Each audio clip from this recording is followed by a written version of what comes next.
prison for you, and that was Hamilton. We were this nice family, and then Hamilton was like prison. And that's just like going back to The Shining and Amityville Horror.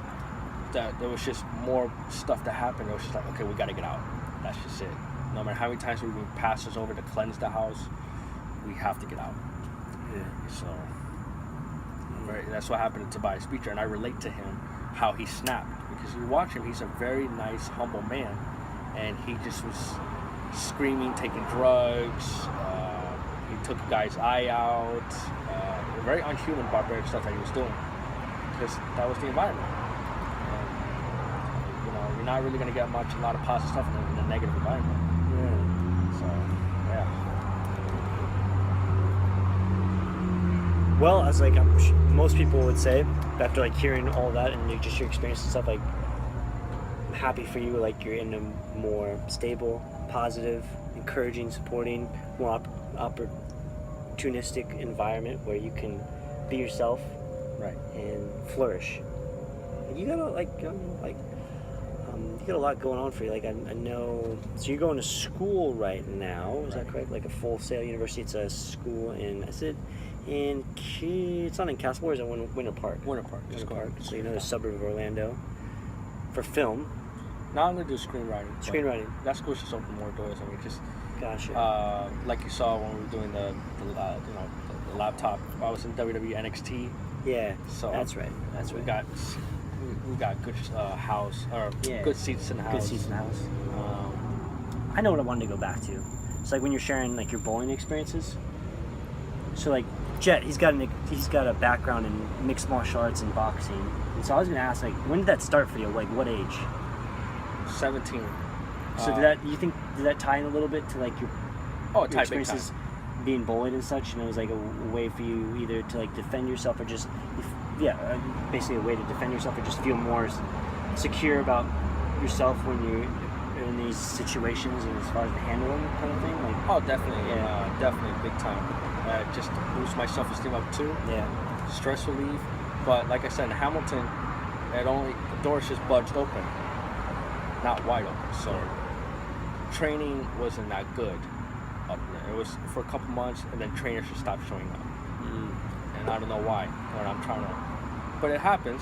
And now I'm down. Part of the environment again. Like, there's a lot of inconsistency. So like, again, you can kind of speak to like just the quality of people in Hamilton. They're not very, maybe not as many people you'd find that are as ambitious kind of thing, and might not have those same standards you would find in other parts of cities maybe. Well, just the comparison of down here, I can tell you that I've been blessed with this one trainer, and we train professionally, and I'm more confident than ever. And I've certainly made a name out here to be respectful, just because of that dark past I've been through. I was like, no, I was a little fish in a puddle up north. Down here, I'm a shark in a big sea. So. It's funny too, because we live in an area that has a ton of sharks and gators. I've yet to see a gator in the wild. When I say wild, like not in a zoo or like one of those mini golf places here in Orlando where they have the gators. Congo River. Yeah, I actually carried one. They're like, yeah, see, like, dude, they're like that big or whatever. I did. So it's just funny you make that comment or comparison. Like, yeah, I'm a shark in a deep sea. Like, yeah, it's just funny because we're in Florida and like. I think New Smyrna Beach, that's like the shark capital of the world as far as attacks go. Like, it has the most attacks in the world. No, it's Cocoa Beach. Well, one of them. Some beach in Florida. It's really close by. It's on the East Coast near Orlando, which is, it's funny. So it's just, again, just funny you say, like, yeah, I'm a shark, dude. Like, you're in the environment where there's sharks, and you're feeling like a shark. In a good way. And in a positive way, not like a fish being eaten up or torn up or... Like I was up north. I mean, it's different. So, and like I said, I made tons of friends out here. So, it was a positive environment. Yeah, because you've been here for 3 years now. About. And would you say like this past year is like you're really trying to take off more? Would you say like you're just becoming more comfortable? You meet more people, more doors are opening. You're seeing more change in yourself in a good way. Oh yeah, definitely. It's like every year you see yourself to prosper more. Every year goes by, and as years goes by, things are opening up, are kicking off. Yeah. So I don't regret at all. So last year I think was probably the best year. 2016. 2017 has also been an ambitious, successful year, great year, and every day I try to wake up more happy. I still get those thoughts in my head from what I told you, because it was 12 years living up there, and it was like never gonna end. I didn't even know when I was gonna get out, but finally we did. And but yeah, I would say that 2017 has been a kick-ass year. Definitely It's not kick-ass over, year. man. We just Nope. went over the middle of the hump. Yeah, about 5 months. Am I doing my math right? August, September, October, November, December. Yep, 5 more months of 2017 to flourish, prosper, conquer. Mm-hmm. Oh yeah. I can't wait for that. So. Maybe like Jet the Barbarian. I like that. I like that. Hey, you never know. Could be. All right, man. Let's finish on this question. See where it leads us. So, Jet, what is your why? Applying to why do you go about doing the things you're doing? It could be referring to like the actions you take on or the tasks you take on to get you to the result you're looking for. So, what's your why?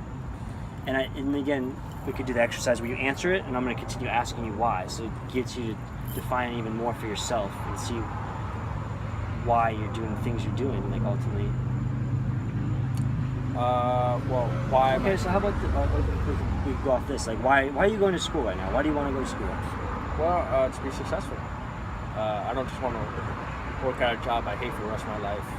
I want to do something I love. I love writing. It seems I'm pretty good. I'm getting better at this whole modern thing, so not limit myself to just one thing, but yeah, have success in doing what I love doing, making art. And I love writing too. And if I can film it, hey, great. Money too. We gotta live in this world, unfortunately, with money. That's just the way it is. But yeah, that's pretty much my why. It's pretty simple, but yeah, it's pretty. At the same time, it's pretty much that's my why. Mm-hmm. So why do you want to be successful? That probably plays back to, well, I'll let you answer it. Why do you want to be successful? Who doesn't want to be successful in life? Who wants to live in a mediocre, just, and I'm going to get to that, but why do you want to just limit yourself? Yeah, start right there. I mean, why shouldn't I be happy? Who's to tell me I can't be happy? I've seen that a lot of more. They're just like limit me. No, the hell with that. Mm-hmm. I could see, it's like a baseball team. Why should I just be in third place, fourth place, while this guy's being first place and getting all the articles? No, I want to be first place because I want to cherish the moment. I want to be the main event. I want to inspire those. I want to be a larger life icon. I want to be, if I'm just a mediocre person, I'm not going to really look forward to anything.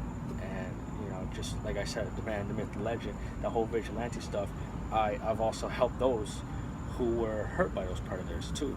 But you kind of have to come from a rough background to kind of do what I do, because a lot of people wouldn't be doing that. Understandable. So why do I want to be successful? Because I also want to beat my past too and say, hi, you told me I couldn't do it. That's one way of beating your past, is by being successful. I've heard that success is the greatest revenge. And I read somewhere, Lord, I don't know who wrote this, so I'm just, if I don't say your name, don't think I'm stealing off of you. I just don't remember your name. Somebody said this, Lord, don't kill my enemies. Let them live long enough to see me succeed. So far I am. And I know I will. I feel like that'd be the case. That's one big push. I mean, we're going back to Stone Cold. It happened to him. WCW fired him, and they told him he wasn't marketable. And because of him, WCW went out of business. And, I mean, I could talk all day about it, but it'll just be about him. But it's just giving a brief stuff like that, where you hear celebrities or athletes that doctors tell them, nope, you can't do it anymore, stop. Or maybe a parent or a friend tell them, nope, you'll never make it, bro, because this. And when you prove them wrong, oh man, it's like, it's like think of having a dog. when you see a dog depressed at home, you see him opening the door, he gets all excited, like, I'm gonna get out. I'm gonna get out. But sometimes people will put you on a short leash, like, no, you can't. You're walking with me. So with me, it's like, I want to get out. But people put me on a short leash. No. You want to make money, you're going to make minimum wage, lower than minimum wage. And you're coming with me. And I'll be like, okay, whatever. I'm still out. Then I got to go back to where I'm at. Like, no, I don't think so. So, yeah. Okay. Makes clearer sense for sure. Taking it all in right now. Taking it all in. It's a good practice to continue to define your why. But your why might have changed too over time. It could, but sounds like a predominant majority of your why relates back to, again, your experience living in Hamilton. That pretty much probably represents a good portion of who you are, is going through that experience, living somewhere that's super negative, super toxic, and just being free of it and realizing, like, wow, look at all the opportunity I have now. Wow, look at all the freedom I have. Wow, look at my ability to be myself and really do what I want to do. And that could change over time too. But like going back to like you being artistic and stuff, like I'm sure you had a limited amount of freedom or opportunity to be creative and artistic without it getting shut down or without even you being able to prosper and exploring it for yourself when you were living in Hamilton. I would agree. But then you were talking about the guy in Hamilton right now, the dancer. Dancing Jed. Not Jet, Dancing Jed. Dancing Jed. So he's like one, I'm sure there's some other positiveness in Hamilton, but he's one guy that makes a strong effort to bring some form of positivity in the form of dancing. He's one of the, that I know, that does that. He's known for that. I don't know where in Hamilton he lives, but I've seen him a couple times when I live up there. He looked a little sick. I could just tell by his face. I didn't really know who he was. I just like seen him, and then I started seeing him like a little bit of articles, newspapers here and there, and people wanted to take pictures. And now I see why. Is because he walks around with big old headphones, and he just starts singing with a big smile on his face and just starts dancing. Not the greatest dancer on the planet, but he's just trying to put a smile on everybody's face because Hamilton was so dark. He was just brightening up people's day. He was like the only one. And it was like, out of all the people that I would see when I go for a jog, I would see old people dressed like women. I see cross-dresses down the street, and then I see prostitution here, and I see a guy living, looked like in a dungeon, and then I see a guy dancing, happy. And it was like, well, that's not... Yeah, that sticks out. What the hell is this he's doing here? Man, what the hell is wrong with you? But unfortunately, that's how it was in that environment. But he tried to do it like that, but... So... but no, I don't regret leaving. I'm so happy to be down here, man. Don't regret leaving Hamilton? Hell no. Hell no. I don't know many people that would be regretting leaving hell by any chance, anyways. Unless your name was like Hades of some sort, but who would name their kid Hades off, first off? But, yeah. Not me. Not you, man. Not you. But I don't know. I don't know. I try to think of myself as creating myself like a symbol, like that Rocky Balboa myth of Philadelphia. I'm trying to do that. Altamont. Altamont.